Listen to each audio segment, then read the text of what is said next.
we are way too early to these cars. I think, give us another 10 to 20 years. I think this stuff is going to start becoming a lot more prevalent and a lot more efficient. But right now, it's just not there. Yeah.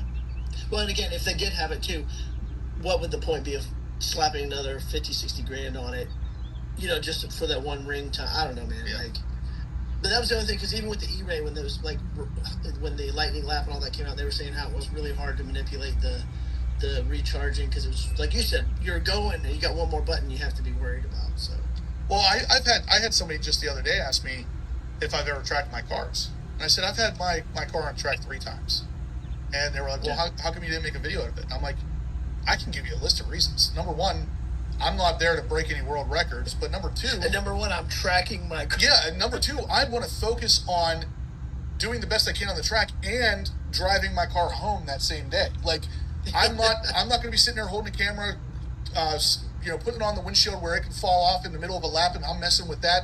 Like, I haven't filmed any track driving because, number 1, I'm just, if it's not breaking records, I don't think it's entertaining content. So, not just that, I'm driving. I don't want to be worried about something falling off my window over here, especially, my camera's like $4,000. All you got to do is hit record on your PDR. My instinct is going to be to, try to grab it while going 120 miles an hour through a turn. I'm not going to do that. So, yeah. You'll pay the money to go back to Ron Fellows and beat on their cars. Exactly. Their cars is a different story. Go. I mean, I set up a GoPro on that car. Me too. And I had it recording almost the entire time, and I watched the footage afterwards, and I think Brandon was the one telling me just recently that it never looks like you're going fast on footage. And I'm watching this footage, it's like, this is unbelievably boring. Like, I'm not putting this out. I don't care if people want to see it. Actually, the funniest stuff I thought that I captured when I had my GoPros when we were doing, the wet pad and all that stuff. Yeah, and, that's the only just the thing. silly stuff where Brandon took off, and he was like, Brandon, you got to wait for me. And then he Brandon nailed every one of them perfect. He was like, well, I wish I would have recorded that, because that's the only event I did not put a GoPro in, because I was like, very last second, they were like, Justin, you're up. And I'm like, oh crap, I'm not ready for this.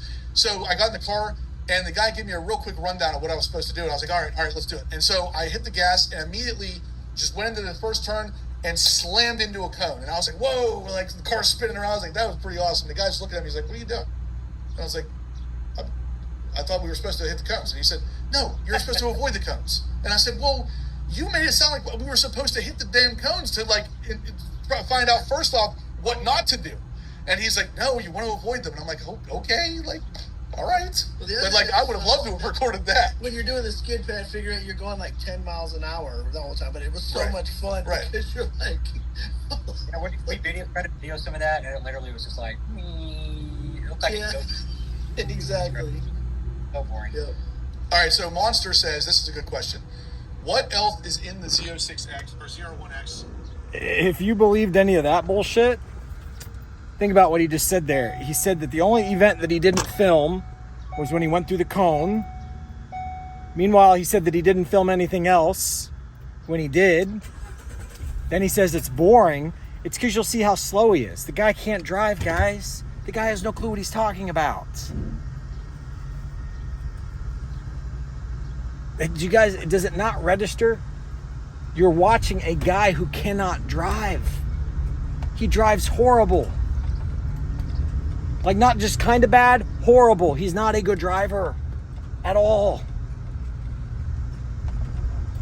He doesn't take cars to 1.2 and 1.3 lateral Gs the whole entire turn. He doesn't understand the EDIF program. He doesn't understand what the fuck we're talking about. He doesn't get it. Just like Rick Conti doesn't get it. You're listening to fucking retards. They don't get it.